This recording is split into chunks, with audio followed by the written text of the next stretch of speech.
Hello everyone, myself Shashank Sinha. Welcome back to our YouTube channel Learning Center. So आज का जो हमारा topic है that is excretion in plants and animals. तो ये क्या है, ये इस चैप्टर का लास्ट टॉपिक है, लाइफ प्रोसेस का लास्ट टॉपिक। अभी तक हमने इस चैप्टर में देखा है nutrition in plants as well as in animals, और क्या देखा, फोटोसिंथेसिस मैकेनिज्म, फोटोसिंथेसिस का mechanism of respiration in plants and animals, transportation in plants and animals, the function of human heart, उसका स्ट्रक्चर, और जो लास्ट टॉपिक है that is excretion in plants and animals. तो आज के इस वीडियो में हम एक्सक्रीशन को कवर करेंगे, तो चलिए शुरू करते हैं। तो पहले ये जान लेते हैं what is excretion. Excretion is the process of removal of metabolic waste from our body. तो removal of metabolic waste that is known as excretion. अब मेटाबॉलिक वेस्ट क्या है, तो थोड़ा रिवाइज करो। हम लोग जब न्यूट्रिशन पढ़ रहे थे उस टाइम हम लोग ने पढ़ा था मेटाबॉलिज्म। तो मेटाबॉलिज्म क्या था, different type of chemical reactions inside our body. तो हम लोग के बॉडी में जो different type of chemical reaction हुआ उससे जो वेस्ट निकला उसी को हम बोलते हैं मेटाबॉलिक वेस्ट। जैसे एग्जांपल लें रेस्पिरेशन का, तो क्या होता था, ग्लूकोज प्लस ऑक्सीजन, ये क्या फॉर्म करता था, ATP plus CO2 plus some water,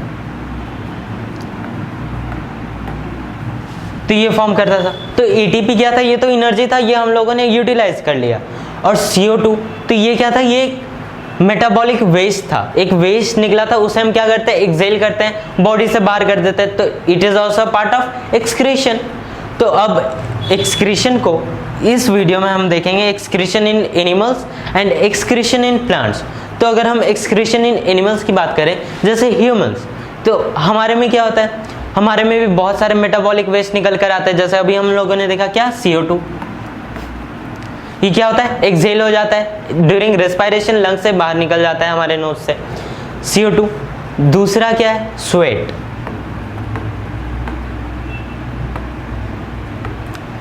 तो समर में क्या होता है, हमारे स्किन से क्या होता है, स्वेट निकलता है, वाटर निकलता है, उसके साथ कुछ सॉल्ट्स निकलता है, तो वो भी एक तरह का क्या है, that is also a type of excretion. But इस वीडियो में जो हम मेन देखेंगे एक्सक्रीशन इन ह्यूमंस में, दैट इज यूरिन। यूरिन कैसे फॉर्म होता है, क्योंकि हमारे जो ह्यूमन बॉडी में मेन एक्सक्रीटरी सिस्टम है उससे क्या प्रोडक्ट फॉर्म होता है, urine, and that is the metabolic waste produced by our excretory system. Next बात करें in plants, excretion in plants. तो प्लांट्स में एक्सक्रीशन कैसे होता है, तो प्लांट्स बहुत ही सिंपल ऑर्गेनिज्म है, तो उसमें ऐसा कुछ यूरिक एसिड, यूरिया, ये सब नहीं निकलता है। प्लांट्स में क्या होता है, तो प्लांट्स में क्या हुआ, मेटाबॉलिक वेस्ट CO2, रेस्पिरेशन में CO2 निकलता है, और क्या निकलता है, वाटर निकलता है, वाटर निकला, और भी बहुत सारे एक्सक्रीटरी प्रोडक्ट है, वो हम आगे के स्लाइड में देखेंगे। तो चलिए अब इन सभी को हम डिटेल में देखते हैं। तो पहले बात करते हैं in plant, excretion in plant. Plant में एक्सक्रीशन कैसे होता है, एक्सक्रीशन का process. So first point is they have no specific excretory system. तो प्लांट में excretory system, specific excretory system नहीं होता है। जैसे हमारे बॉडी में देखें तो स्पेसिफिक रेस्पिरेटरी सिस्टम है, स्पेसिफिक डाइजेस्टिव सिस्टम है, तो हमारे अंदर क्या है, एक स्पेसिफिक एक्सक्रीटरी सिस्टम भी है। लेकिन प्लांट्स की अगर बात करें तो उनमें कोई भी स्पेसिफिक एक्सक्रीटरी सिस्टम नहीं होता है, और उनका मोड भी अलग अलग है। डिफरेंट प्लांट में डिफरेंट मोड ऑफ एक्सक्रीशन है, वो लोग डिफरेंट तरह से एक्सक्रीशन का प्रोसेस परफॉर्म करते हैं। Next point is CO2 and water produced in respiration is thrown out through stomata. तो जब रेस्पिरेशन का प्रोसेस होता है तो उससे क्या प्रोडक्ट फॉर्म होता है, CO2 एंड वाटर। तो ये क्या होता है, थ्रू स्टोमाटा, ये क्या हो जाता है, बाहर थ्रोन आउट हो जाता है फ्रॉम द प्लांट बॉडी। तो ये क्या है, ये एक मेटाबॉलिक वेस्ट है, क्योंकि ये क्या है, एक मेटाबॉलिज्म का पार्ट है, ये केमिकल रिएक्शन है इनसाइड अ प्लांट बॉडी। तो उससे क्या हुआ, कुछ वेस्ट निकला, मेटाबॉलिक वेस्ट जिसे हम बोलते हैं, और उससे बाहर किया, दैट प्रोसेस नोन है एक्सक्रीशन। नेक्स्ट पॉइंट देखते हैं, many plants deposit excretory product in their leaves.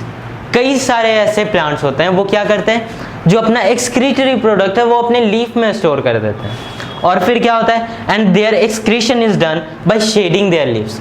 और साल में एक बार दो बार वो क्या करते हैं, अपने लीव्स शेड कर देते हैं, पत्ते झड़ जाते हैं। तो उससे क्या होता है, उनका एक्सक्रीशन कंप्लीट हो जाता है, क्योंकि उन्होंने अपना सारा एक्सक्रीटरी प्रोडक्ट कहाँ स्टोर कर लिया था, लीव्स में। अब लीव्स प्लांट के बॉडी से अलग हो गए, एक्सक्रीशन कंप्लीट हुआ, फिर न्यू लीव ग्रो करेंगे, फिर वो उसमें एक्सक्रीटरी प्रोडक्ट स्टोर करेंगे। तो ये प्रोसेस चलता रहता है। Next is some of the plants secrete milky substance which are the excretory product of those plants। तो कुछ प्लांट ऐसे भी हैं जो क्या करते हैं, मिल्की सब्सटेंस को क्या करते हैं, स्टोर करते हैं in their bark, in their trunk. तो वो क्या करते हैं, उसे स्टोर करते हैं। उन मिल्की सब्सटेंस का एक और भी नाम है जिसे हम बोलते हैं लैटेक्स, LATEX। तो ये क्या है, ये वो स्टोर करते हैं, ये उनका क्या है, ये भी एक एक्सक्रीटरी प्रोडक्ट है। तो इस वर्ल्ड में बहुत सारे प्लांट्स हैं और डिफरेंट प्लांट्स में बहुत डिफरेंट एक्सक्रीटरी सिस्टम भी है, डिफरेंट मोड ऑफ एक्सक्रीशन है। तो उन सभी को डिस्कस करना पॉसिबल नहीं है।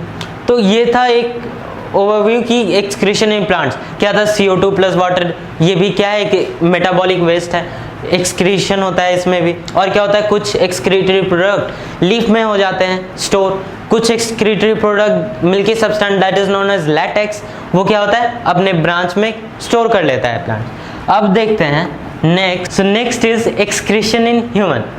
तो जैसे हमने पहले के वीडियोस में भी देखा, डाइजेशन में क्या, एक स्पेसिफिक डाइजेस्टिव सिस्टम था, रेस्पिरेशन में स्पेसिफिक रेस्पिरेटरी सिस्टम था। तो वैसे ही एक्सक्रीशन के लिए भी ह्यूमंस में चाहे और भी अदर एनिमल्स में स्पेसिफिक एक्सक्रीटरी सिस्टम होता है। जैसे ह्यूमंस की बात करें तो उसमें kidney, ureter, urinary bladder, urethra, ये सभी मिलकर क्या करते हैं, एक्सक्रीटरी सिस्टम फॉर्म करते हैं। तो यहाँ तक हमें समझ में आया कि ये क्या था, एक एक्सक्रीटरी सिस्टम था। अब थोड़ी देर के लिए इसे साइड करते हैं, हम पिछले वीडियो में चलते हैं, ट्रांसपोर्टेशन। तो उसमें हमने क्या देखा था, हमारे बॉडी में जो भी ट्रांसपोर्टेशन हो, या फिर यूजफुल थिंग्स का हो या फिर वेस्ट मटेरियल का हो, तो वो कौन करता है, ब्लड। तो ये जो एक्सक्रीटरी सिस्टम है, तो इसमें भी वेस्ट प्रोडक्ट, पूरे सेल का जो मेटाबॉलिज्म हुआ, जो रिएक्शंस हुआ, उससे जो वेस्ट प्रोडक्ट निकला, तो वो कहाँ आएगा, किडनी में। तो वो लाएगा कौन, ब्लड। तो यहाँ पर देख सकते हैं वेना कावा और एओर्टा, ये क्या है, these are the vessels of blood, blood vessels है। यहाँ से ब्लड आएगा, ब्लड क्या कैरी करेगा, वेस्ट प्रोडक्ट, वो कहाँ जाएगा, इन द किडनी।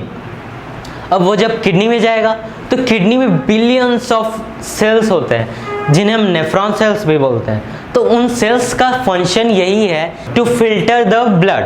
तो ब्लड को फिल्टर करना, उसे प्योरीफाई करना, उससे जो वेस्ट प्रोडक्ट है उसे बाहर करना। तो उसके लिए रिस्पॉन्सिबल कौन है, दैट इज नेफ्रॉन सेल्स। तो किडनी में billions of nephron cells present होते हैं। तो उन सभी क्या करते हैं, ब्लड को फिल्टर करते हैं। तो हमारे पास दो किडनी होता है, एक लेफ्ट किडनी और एक राइट किडनी।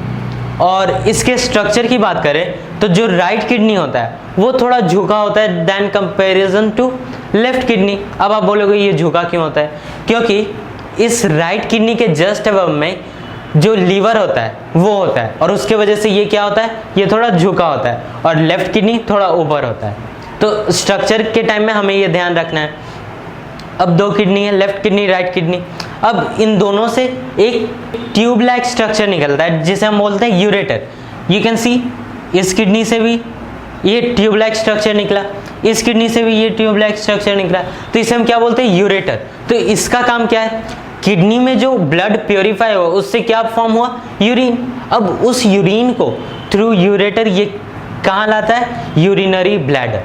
अब यूरिनरी ब्लैडर का काम क्या है, तो urinary bladder is same as store room. Store room में हम क्या करते हैं, बहुत सारा मटेरियल्स को हम स्टोर करते हैं। तो वैसे ही यूरिनरी ब्लैडर में क्या होता है, जो यूरिन फॉर्म होता है वो भी यूरिनरी ब्लैडर में जाकर स्टोर हो जाता है, टेम्पररी स्टोर हो गया। अब इसका भी कुछ कैपेसिटी होता है 300 ml, ये डिपेंड भी कर सकता है, लेकिन मेनली 300 ml यूरिनरी ब्लैडर का कैपेसिटी है। इससे ज़्यादा होता है तो यूरिनरी ब्लैडर को सिग्नल आता है कहाँ, थ्रू नर्वस सिस्टम। तो नर्वस सिस्टम से जब सिग्नल आता है तब ये क्या करता है, थ्रू यूरेथ्रा से ये यूरिन पास हो जाता है, and hence excretion is done. तो अब जो मेन टॉपिक है that is filtration of blood, तो वो कहाँ होता है? In the kidney, in the nephron cell. तो उसे हम देखते हैं। तो ये स्ट्रक्चर ऑफ नेफ्रॉन। तो यहाँ पर जो रेड कलर का ट्यूब्यूल आपको दिख रहा है, ये क्या है? It is the blood capillaries. इसमें जो ब्लड होता है वो इसमें फ्लो करता है। और अपार्ट फ्रॉम दिस जो शेडेड रीजन है उससे वही है क्या? Nephron cells. तो अब नेफ्रॉन सेल की स्ट्रक्चर की बात करें तो इसका स्टार्टिंग पॉइंट कहाँ से? Bowman's capsule. तो बोमेन्स कैप्सूल क्या? ये जो कप शेप्ड स्ट्रक्चर है, it is the starting point of nephron cell and it is known as Bowman's capsule. यहां तक समझ में आया? अब बोमेन्स कैप्सूल के बाद ये जो फोल्डेड ट्यूब्यूल आपको दिख रहा है, फोल्डेड ट्यूब दिख रहा है, इसे हम बोलते हैं प्रॉक्सिमल कॉन्वोल्यूटेड ट्यूब्यूल। अब प्रॉक्सिमल कॉन्वोल्यूटेड ट्यूब्यूल क्यों बोलते हैं? तो प्रॉक्सिमल मीन्स फर्स्ट, पहले वाला, convoluted means folded and tubule means tube. तो ये क्या है? बोमेन्स कैप्सूल के बाद ये पहला ट्यूब है और ये क्या है? ये फोल्डेड है, तो फोल्डेड ट्यूब। तो that is why it is known as proximal convoluted tubule and it is also called PCT. यहां तक समझ में आया?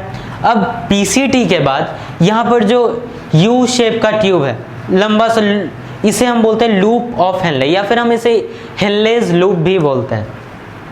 तो ये जो लूप ऑफ हेनले, ये भी दो पार्ट्स में डिवाइडेड है। यहां से जो मटेरियल पास होता है, ये जब नीचे जाता है तो इस पार्ट को हम बोलते हैं क्या? Descending limb of loop of Henle. और ये जब ऊपर जाता है तो इसे हम बोलते हैं ascending limb of loop of Henle.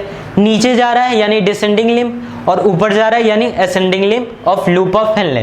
तो यहां तक समझ में आया? स्टार्टिंग पॉइंट बोमेन्स कैप्सूल, उसके बाद पीसीटी, पीसीटी से फिर लूप ऑफ हेनले, और फिर आता है डीसीटी, डिस्टल कॉन्वोल्यूटेड ट्यूब्यूल।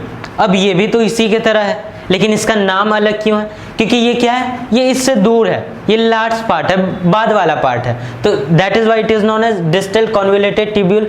ये बाद वाला पार्ट है, फोल्डेड है, tube like structure, so it is called DCT. यहां तक स्ट्रक्चर हमें समझ में आया? तो ये क्या है? It is a structure of one nephron cell.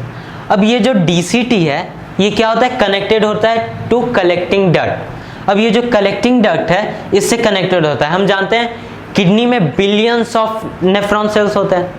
अब हर एक बहुत सारे 8-10 नेफ्रॉन सेल का डीसीटी एक कनेक्टिंग डक्ट में कनेक्टेड होता है। इसका, इस नेफ्रॉन सेल का डीसीटी इधर कनेक्टेड है, दूसरे नेफ्रॉन सेल का डीसीटी यहां से कनेक्ट होगा, दूसरे का यहां से, दूसरे का यहां से। तो बहुत सारे एक साथ कनेक्टेड होता है टू द कनेक्टिंग डक्ट। तो यहां तक हमें स्ट्रक्चर समझ में आया ऑफ नेफ्रॉन सेल। अब बात करते हैं फंक्शन, जिसका फंक्शन है that is filtration of blood. तो अब यहां देखते हैं ब्लड कैपिलरीज, क्योंकि जो भी ट्रांसपोर्टेशन होगा, वेस्ट प्रोडक्ट, यूजफुल प्रोडक्ट, वो हम जानते हैं किससे होगा? ब्लड से। तो किससे होगा? तो ये क्या है? सेल है, तो सेल में ऐसा तो नहीं कि वेन जाएगा चाहे आर्टरी जाएगा, क्या जाएगा? कैपिलरीज जाएगा। तो यहाँ पर जो कैपिलरीज है, ब्लड कैपिलरीज, जो जहां से नेफ्रॉन सेल में जाता है ब्लड, उसे हम बोलते हैं एफरेंट आर्टियोल। आर्टियोल क्यों? क्योंकि वो आर्टरी का सब डिवीजन है। तो एफरेंट आर्टियोल ये क्या है? ये थिक है, ये वाइड है, ये थोड़ा चौड़ा होता है। क्यों? क्योंकि इसमें बहुत सारे वेस्ट प्रोडक्ट भी हैं, यूजफुल प्रोडक्ट भी हैं। तो ये जाता है कहाँ? वोमेन्स कैप्सूल में। अब वोमेन्स कैप्सूल में जाने के बाद ये क्लस्टर ऑफ सेल्स होता है। Cluster of cells means bunch of cells, बहुत सारा कैपिलरीज यहाँ पर इकट्ठा होता है। और ये क्या करता है? प्रेशर के कारण ये वोमेन्स कैप्सूल किसके तरह काम करता है? स्ट्रेनर। तो स्ट्रेनर का काम क्या होता है? जो बड़ा पार्टिकल है उसको छोटे पार्टिकल से अलग कर देना।